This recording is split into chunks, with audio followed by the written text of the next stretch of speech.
साथियों, अगर आप भी एक सीएससी वीएलई हो, कॉमन सर्विस सेंटर संचालित करते हो, आपके पास सीएससी आईडी है, तो आज का दिन यानी 31 मार्च 2026 का दिन आपके लिए बहुत महत्वपूर्ण होने वाला है। और आज थोड़ा सा समय निकाल करके ये 3 काम जरूर आप कर लेना, वरना आपको सीधे नुकसान होने वाला है, आपका काम बंद भी हो सकता है। सब कुछ मैं आगे आपको स्टेप बाय स्टेप बताने वाला हूं। तो स्वागत है आप सभी का आपके अपने YouTube चैनल डिजिढूंढी इन्फो में। मेरा नाम है अरुण लोधी और यहां पे हम बात करते हैं सीएससी से जुड़े हर एक अपडेट, नई सर्विस, नए प्रोजेक्ट की।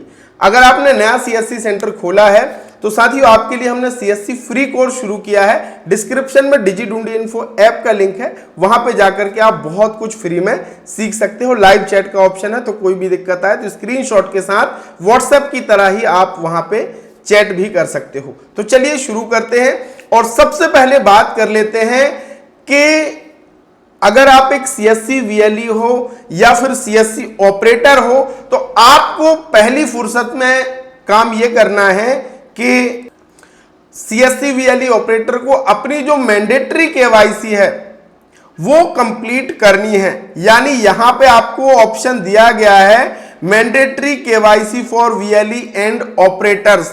ये आपको कंप्लीट करना ही करना है। इस पे आपको सीधे क्लिक करना है, ये आपको रिडायरेक्ट करेगा। इस तरीके से यहां पे फिंगर लगा के आपको केवाईसी कंप्लीट करनी है और केवाईसी सक्सेसफुली जब होगी तो यहां पे केवाईसी प्रोसीडेड सक्सेसफुली लिख करके आएगा, तो समझ जाइए कि आपकी केवाईसी पूर्ण हो चुकी है। और इसके साथ ही साथ अगर आपने अपना पुलिस वेरिफिकेशन रिपोर्ट अभी तक सीएससी प्रोफाइल में अपलोड नहीं किया है तो भी आज कर दीजिए। आपको सीएससी रजिस्टर पोर्टल पे आना है।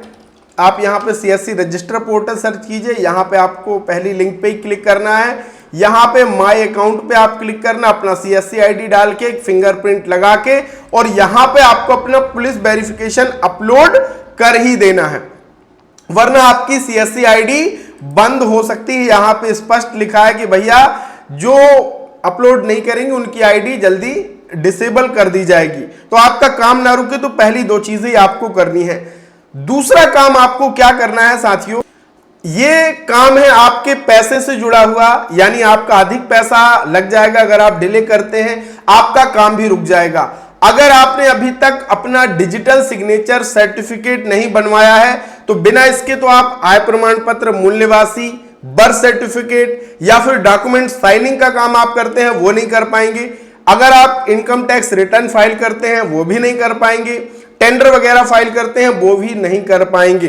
तो अगर आपने डीएससी नहीं बनवाया है तो आज बनवा लीजिए, क्योंकि कल से डीएससी के रेट बढ़ जाएंगे, आपको अतिरिक्त पैसा खर्च करना पड़ेगा। तो अगर आपको नया डीएससी बनवाना है तो ये मेरा व्हाट्सएप नंबर है, इसमें आप डीएससी लिख करके मैसेज कर सकते हो। सबसे कम पैसे में घर बैठे बना करके हम आपको देने वाले हैं फ्री होम डिलीवरी। दूसरी चीज, अगर आपका बना हुआ है और एक्सपायर हो गया है तो और जल्दी 5 मिनट के भीतर सारा सेटअप करके कंप्लीट करके हम आपको देने वाले हैं सबसे कम पैसे में। तो अगर आपके पास ये टोकन है और डीएससी आपका एक्सपायर हो गया है तो भी आप मुझे डीएससी लिख करके, डीएससी रिन्यूअल लिख करके आप मुझे व्हाट्सएप पे मैसेज करना। 5 मिनट के अंदर आपको सारा सेटअप करके हम सबसे कम पैसे में देने वाले हैं। तो दूसरा काम ये करा लीजिएगा। तीसरा काम जो सबसे जरूरी है, जिससे आपका काम भी नहीं रुकेगा और आपको पैसा भी खर्च नहीं करना पड़ेगा, आपको पेनाल्टी नहीं लगेगी। साथियों, अपने डिजिटल सेवा पोर्टल पर आप ट्रांजैक्शन करिए। अगर आप लगातार 90 दिन तक कोई भी ट्रांजैक्शन नहीं करते हैं तो आपके पोर्टल की सर्विस बंद हो जाएगी और आपको पेनाल्टी लगेगी। जब फिर वो पेनाल्टी पे करेंगे उसके बाद ही आपको क्या होगा कि दोबारा पोर्टल वो लॉगिन होगा, दोबारा सर्विसेज सारी आपकी खुलेगी, वरना वो पेनाल्टी पे करने को ही मांगेगा या तो आपको सीएससी आईडी सरेंडर करनी होगी।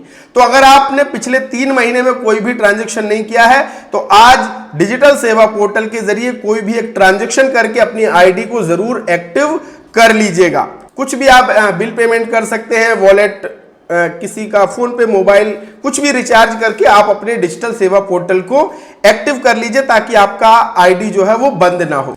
और हाँ, कल मैंने वीडियो बनाया था कि भैया अब आप डिजी पे वेब पोर्टल के भीतर भी ऑपरेटर्स को ऐड कर सकते हो। अगर आप सेंटर पे नहीं भी रहते हो तब भी आपका जो ऑपरेटर है वो डीजीपे वेब पोर्टल पे लॉगिन करके एपीएस के जरिए अमाउंट विड्रॉ कर सकता है, किसी का मिनी स्टेटमेंट निकाल सकता है, बैलेंस इंक्वायरी कर सकता है।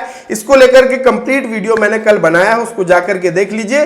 और आप अगर ऐसा आपका काम है कि आप सेंटर में निरंतर उपलब्ध नहीं रह पाते हैं तो आप डीजीपे के भीतर अपने रिटेलर को, आपके ऑपरेटर को ऐड कर देना ताकि वो आपके एपीएस के ट्रांजैक्शन कर सके और आपका काम ना रुके और आपकी इनकम निरंतर बनी रहे। तो ऐसे ही अपडेट पाने के लिए आप हमारे साथ जुड़े रहिए। और ये जो 3 चीजें मैंने आपको बताई ये आज आपको कंप्लीट करना है क्योंकि कल आपको नुकसान हो सकता है। तो बहुत बहुत धन्यवाद। Thank you so much.